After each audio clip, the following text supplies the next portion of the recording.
प्यारे साथियों नमस्कार, कैसे हैं आप सभी। आशा करता हूं बहुत अच्छे होंगे आप लोग और प्यारे बच्चे बहुत अच्छी आपकी तैयारी चल रही होगी। मेरी बात ध्यान रखना, हम अपनी बातों का इतिहास लिखेंगे और इस बार की मेरिट में अपना नाम लिखेंगे।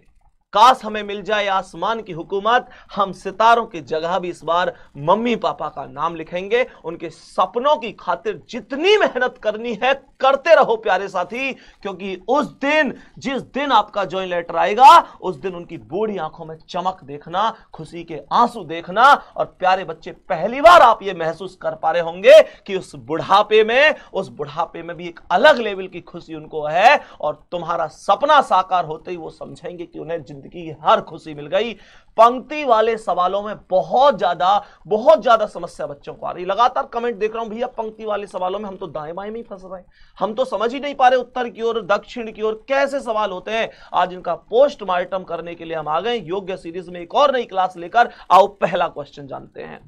प्यारे बच्चे एक बार ध्यान से समझना कि ये जो क्वेश्चन है, प्रिंस और पुलकित भी आपके सामने। तुमने आज नमस्ते ना करी दिखे इनसे?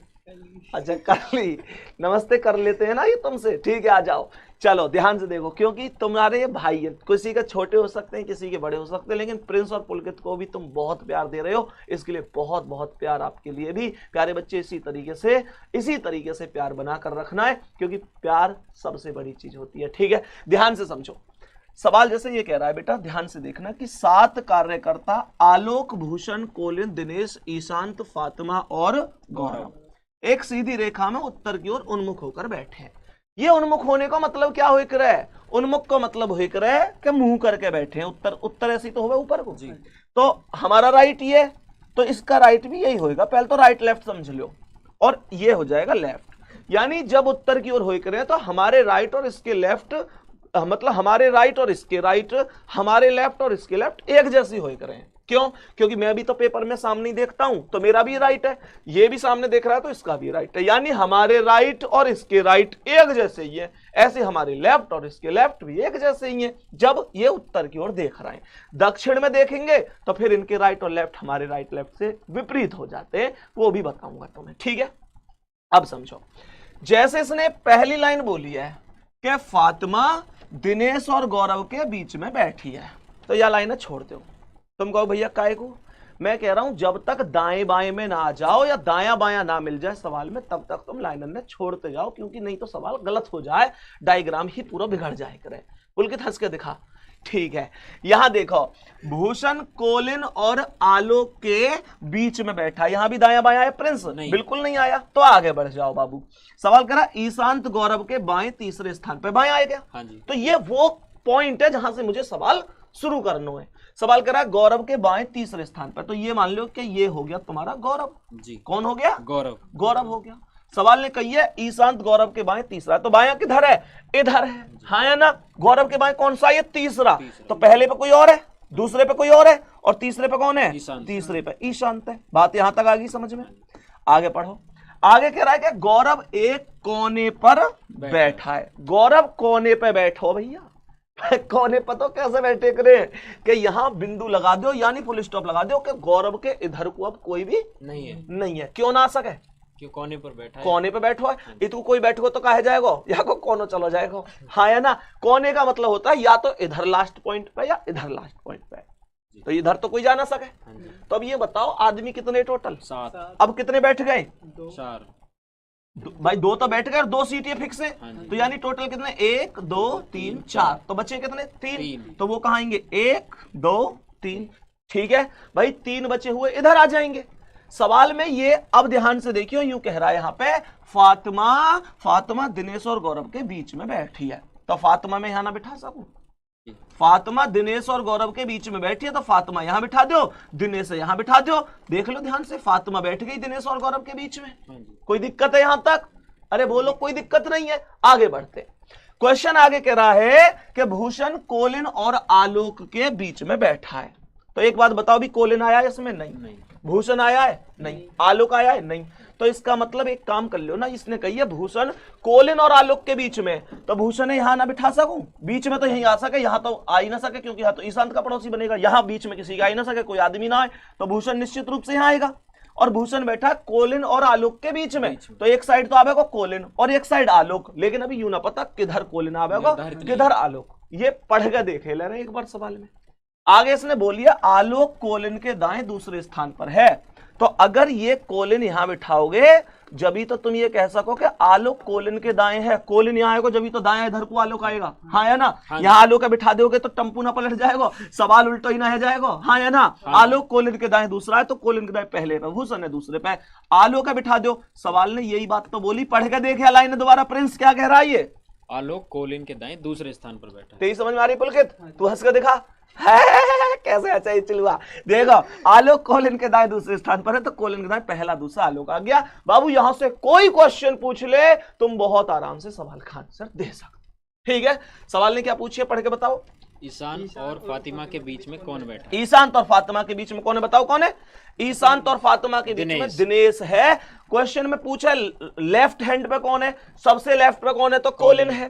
पूछा बाएं से तीसरा कौन है तो पहला दूसरा तीसरा आलोक है। पूछा दाएं से तीसरा कौन है, 1 2 3 दिनेश है। पूछे भूषण और ईशांत के बीच में कौन है। कोई भी क्वेश्चन पूछ ले तुम रुक रहे हो, तुम नहीं रुकोगे अगर तुमने डायग्राम सही बनाया है तो। अभी मुझे पता है तुम्हें समझ में थोड़ा थोड़ा आया होगा और हो सके पूरा भी आएगा हो तो बहुत अच्छी बात है। एक और समझा दे रहा हूं, यहां समझ लो एक और सवाल, ध्यान से देखो। सवाल में इस बार कितने आदमी है? 6। कौन कौन है? फलाने ठिकाने, इनके नाम पढ़ने की कोई जरूरत ना हो, टाइम ही बिगाड़ना हो। ठीक है, यहां से सवाल शुरू करो। एक पंक्ति में खड़े हैं और कहां की ओर मुंह करके? उत्तर की ओर। तो उत्तर की ओर है तो फिर राइट लेफ्ट तो हमारे हिसाब से ही चलेंगे। सबसे पहली लाइन है क्या? उमेश श्री करके दाईं ओर दूसरे स्थान पर है। उमेश कहां है? श्री करके दाईं ओर। सबसे पहली लाइन में ही दाईं ओर आ गया तो मैं तो दाईं ओर और बाईं ओर के तो इंतजार में बैठो रहा हूं। यही उड़ाते ही मैं सवाल खत्म कर दूंगा। उमेश श्री कर दे, पुलकित कैसे देख रहा हूं देख उमेश श्री करके दाईं ओर दूसरे स्थान पर है। तो अगर ये श्रीकर है, देखो भाई सभी प्यारे बच्चे यहां पर, ये श्रीकर है। सवाल करा उमेश श्रीकर के दाईं ओर दूसरे स्थान पर है तो श्रीकर के दाईं ओर पहला और दूसरा कौन आ गया? उमेश आ गया। यहां तक कोई दिक्कत है बेटा? पढ़ाई के टाइम केवल पढ़ाई। उमेश श्रीकर के दाईं ओर दूसरा है तो श्रीकर के दाईं ओर पहले पे कोई और है, दूसरे पे उमेश बैठा है। ठीक है, सवाल ने आगे बोली है कि और छाया के बाएं पड़ोस में खड़ा है। बाबू मैंने पिछली क्लास में तुम्हें यह बताया था कि जब कभी भी और शब्द का प्रयोग होगा तो और शब्द का प्रयोग हमेशा पहले वाले के लिए। प्रिंस को बात याद है, पुलकित को याद नहीं है। तुम सबको याद होनी चाहिए, पुलकित को हो या ना हो। और का प्रयोग हमेशा पहले वाले के लिए हो रहा और जो का प्रयोग हमेशा बाद वाले के लिए होता है। सवाल करा छाया के बाएं पड़ोस में खड़ा है। अब यहां मेरे मन में तुरंत एक बात आवेगी कि छाया के बाएं पड़ोस में कौन है? छाया के बाएं पड़ोस में कौन है? तो भैया पहले वाला उमेश।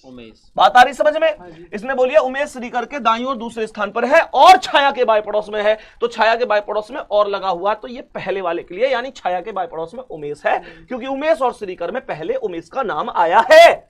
सही है ना? तो यहां उमेश आ जाएगा कहां? छाया के बाएं पड़ोस में। तो छाया कहां आ जाएगी? जब छाया यहां लिखोगे जब तो छाया के बाएं पड़ोस में उमेश जी आएंगे। ठीक है, यहां तक आगे आ जाओ। आगे क्वेश्चन ने यहां पर बोली है कि बद्री ठीक ध्रुव और छाया के बीच में है, यानी बद्री बैठा है ध्रुव और छाया के बीच में। कहां आना चाहिए बद्री? ध्रुव और छाया के बीच में कहां आना चाहिए? यहां आना चाहिए। बद्री आना चाहिए यहां और ध्रुव कहां? यहां। तभी तो मैं बोल सकता हूं बद्री ठीक ध्रुव और छाया के बीच में बैठा है। कोई दिक्कत यहां तक नहीं है। और ध्यान से देखो मेरे शेर, क्वेश्चन में 1 आदमी 2 आदमी 3 आदमी 4 आदमी 5 आदमी तो बैठ गए, 1 सीट बच रही है तो 1 आदमी बच रहा है, उसे यहां बैठा दो। कौन बच रहा है? आनंद। नंद के आनंद भय जय कन्हैया लाल की। और भगवान श्री कृष्ण के आशीर्वाद से ये क्वेश्चन भी कंप्लीट हो गया है। जय हो बंसी वाले।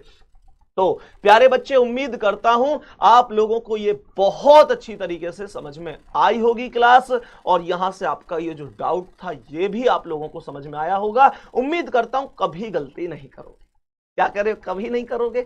चलो, तो इस क्वेश्चन का आंसर मुझे बता देना कमेंट सेक्शन में। ये आपका होमवर्क का क्वेश्चन है, एक बार स्क्रीनशॉट ले लो। और प्यारे बच्चे, क्लास देखने के बाद अगर आप लोग आंसर नहीं देते हैं तो अपने दिल से खुद पूछना कि फिर वजह क्या है। मैं ये नहीं कह रहा कि आप इसका आंसर सही ही करो, कोई दिक्कत नहीं है। आज गलत होगा तो कल सही भी होगा। फर्क क्या पड़ता है कि यार गलत हो या सही हो, आप लोगों ने कोशिश करी, ये सबसे बड़ी बात है। दिक्कत तो उनकी है जो कोशिश ही नहीं करते।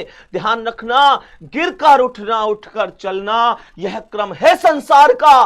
कर्मवीर को फर्क ना पड़ता किसी जीत या हार का, और जो भी होता है घटनाक्रम रचता स्वयं विधाता है। और आज मिले जो दंड वही कल पुरस्कार बन जाता है। मेरे शेर ध्यान रखना, आज गलत होगा तो कल सही भी होगा, लेकिन हिम्मत नहीं हारनी है। क्लास कैसी लगी है कमेंट सेक्शन में जवाब दे सकते हो तो दे देना, बाकी तुम्हारी मर्जी है। और हां, शेयर वेयर करने में बहुत ज्यादा टाइम मत बिगाड़ा करो, खुद से पढ़ लिया करो। मैं ये नहीं चाहता कि मेरी क्लास में बहुत ज्यादा व्यू आए, मैं बस ये चाहता हूं मेरी क्लास में जितने व्यू आए, जितने बच्चे देखें, वो कभी इस कॉन्सेप्ट को भूले नहीं, वो हमेशा इसे याद रखें और पेपर में इसका लाभ उठा सकें। बाकी बच्चे प्लेलिस्ट बन चुकी है, जितने बच्चे प्लेलिस्ट ही कहते हैं, योग्य सीरीज आप लोग यूट्यूब पर लिखोगे पूरी प्लेलिस्ट भी आ जाएगी। मेहनत करते रहो, प्रतिदिन वीडियो आपको मिलेगी।